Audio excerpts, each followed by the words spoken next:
सही। तो परवेज रशीद साहब, अब एक तरफ गवर्नमेंट जाहिर है अब ये चूंकि मामला अदालत में चला गया है तो 69 का हवाला दे रही है, दूसरा इस तमाम तर मामले को जोड़ा जा रहा है नेशनल सिक्योरिटी से। जाहिर है एक खत का हवाला दिया गया और कल जो कुछ भी हुआ, असम्बलियाँ डिसॉल्व हुई, तहरीक अदम एतमाद मुस्तरद की गई, इसके पीछे भी ये कहा गया कि हमारे खिलाफ बैरूनी साजिश की गई है।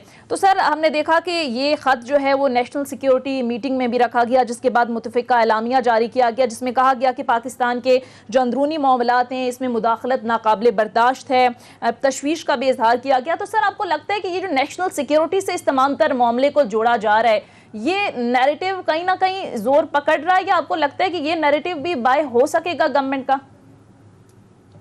मुझे नहीं मालूम बेटा कि आप की उम्र क्या है और आप पाकिस्तान की जो सियासी तारीख है उससे कितनी कुछ आपकी आगाही है, लेकिन एहतशाम जानते हैं इस बात को। इनसे पूछिएगा जरा एहतशाम से।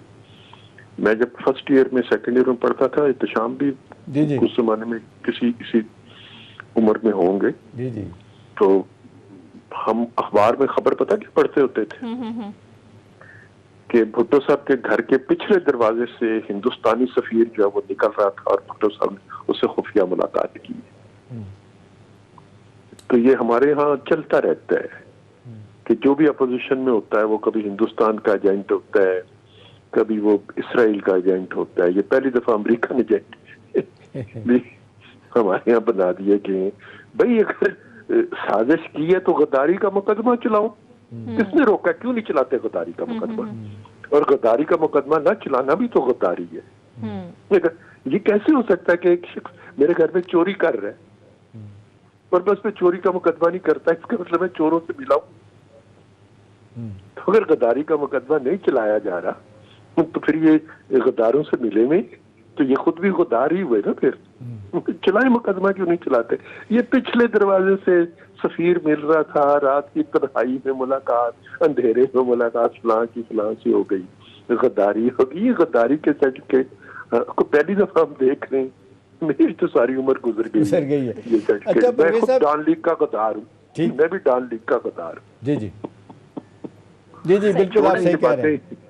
हम अपने लोगों, अपने बच्चों को पता नहीं क्या पढ़ा के जाएंगे, क्या समझा के जाएंगे। अच्छा प्रवेश है, एक और एलिमेंट जो सारे मामले में आया है वो ओपोजिशन का नुक्ता नज़र बड़ा वाज़े तौर पे जो सामने आया है कि जी जब तक के ये असम्बली का इजलास नहीं होता, ये vote of no confidence prime minister के ख़िलाफ़ नहीं होता, अगला प्रोसेस नहीं हो सकता, उसके बाद असम्बलियाँ डिज़ोल्व हो सकती हैं। और ये बात भी सही है, बहुत सारे लोग कह रहे हैं कि प्राइम मिनिस्टर ऐसा कर नहीं सकते थे, अदम एतमाद की तहरीक पेश होने के बाद इस तरह का कदम नहीं उठाया जा सकता था।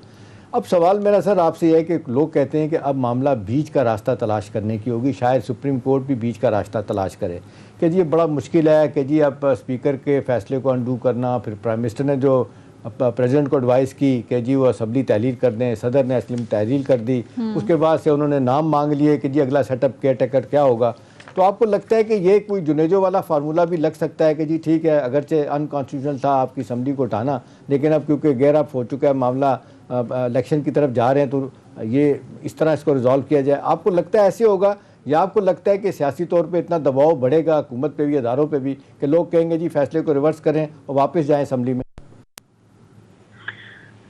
अभी तक जो राय आमा वकला की तरफ से, लीगल फर्टेनिटी की तरफ से मेरी नज़र से गुजरी है वो तो 99% है जो समझती है कि सारे काम को इलीगल करार दिया जाए और इसको रिवर्स करने का हुक्म देना चाहिए। सिर्फ ना सिर्फ इलीगल करना चाहिए, रिवर्स करना चाहिए, बल्कि जो इसके समाधान उन पर आइन कॉन्स्टिट्यूशन की वायलेशन करने पे, उन पर और झूठा इल्जाम लगाने पे ये जो गद्दारी का लगाया गया है वो अकाउंटेबल होने चाहिए, बिल्कुल होने चाहिए।